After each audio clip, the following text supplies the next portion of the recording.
Halo, kami dari kelompok 9.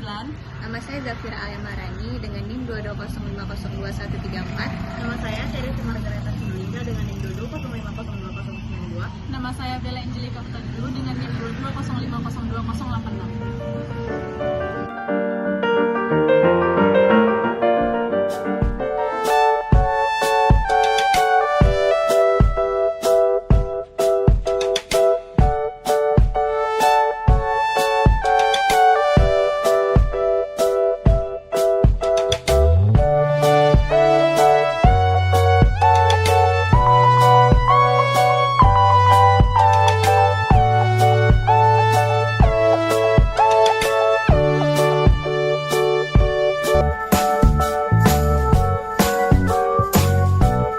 Assalamualaikum warahmatullahi wabarakatuh.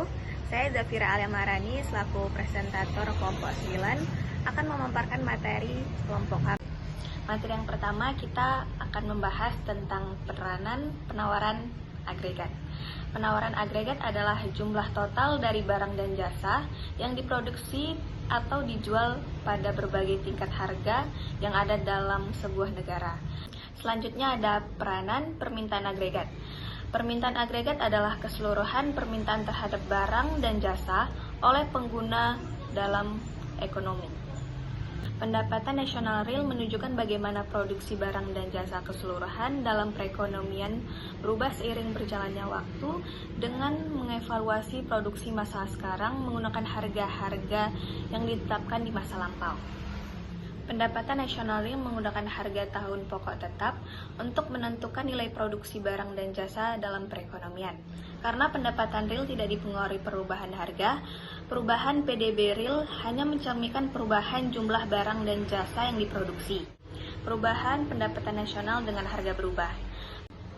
Pendapatan nasional pada harga berlaku adalah nilai barang-barang dan jasa-jasa yang dihasilkan suatu negara dalam suatu tahun dan dinilai menurut harga-harga yang berlaku pada tahun tersebut.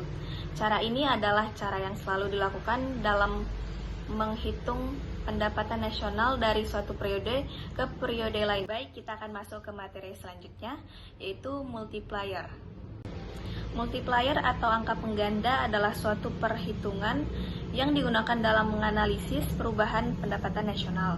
Secara matematis, multiplier dapat dirumuskan dengan rumus angka pengganda. Fungsi-fungsi angka pengganda.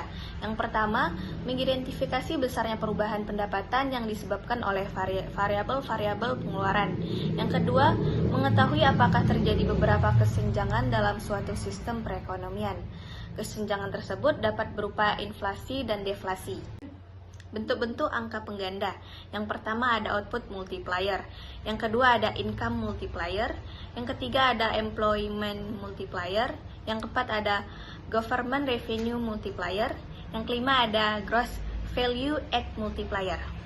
Penawaran jangka panjang. Ciri-ciri sebagai berikut. Kurva penawaran agregat jangka panjang berbentuk vertikal. Jumlah tidak ditentukan atau tidak dipengaruhi oleh tingkat inflasi. Ditentukan oleh faktor produksi, yaitu sumber daya alam, sumber daya manusia, modal, dan kewirausahaan. Dan yang terakhir, penawaran agregat jangka pendek. Penawaran jangka pendek, ciri-cirinya sebagai berikut. Kurva penawaran agregat jangka pendek berbentuk diagonal dari kiri bawah ke kanan atas.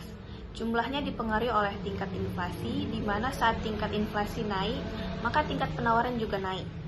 Adapun kurva permintaan agregat sebagai berikut. Kurva permintaan agregat didefinisikan sebagai suatu fungsi atau kurva yang menggambarkan hubungan antara tingkat harga dengan jumlah pengeluaran agregat. Sifat kurva permintaan agregat menurun ke bawah ini disebabkan oleh beberapa faktor di bawah ini.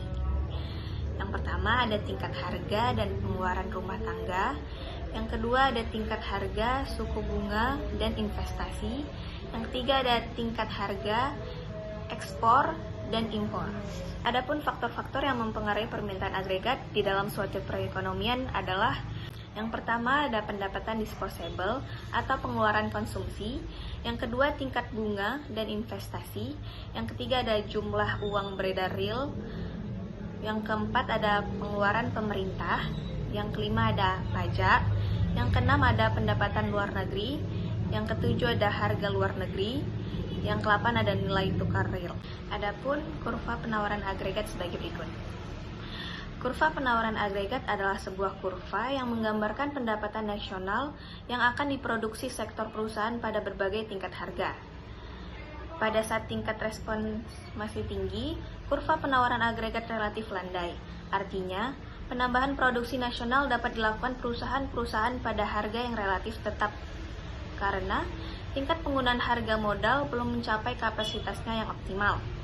Upah masih relatif tetap, tapi ini dicapai pada bagian AB dari kurva penawaran agregat. Dari titik B hingga C, yaitu titik pada garis tegak pada tingkat kesempatan kerja penuh. Kurva penawaran agregat bertambah tingkat kenaikannya, sebab pengangguran sudah semakin mereda dan kapasitas pabrik-pabrik sudah mencapai optimal. Sesudah tingkat kesempatan kerja penuh, kurva penawaran agregat keadaannya semakin tegak. Adapun faktor-faktor yang mempengaruhi penawaran. Yang pertama, besarnya angkatan kerja. Yang kedua, besarnya stok kapital atau modal. Yang ketiga, tingkat teknologi yang ada. Yang keempat, tingkat pengangguran alamiah. Yang kelima, harga faktor-faktor produksi.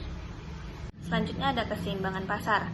Equilibrium adalah kondisi di mana penawaran dan permintaan berada pada kondisi yang seimbang.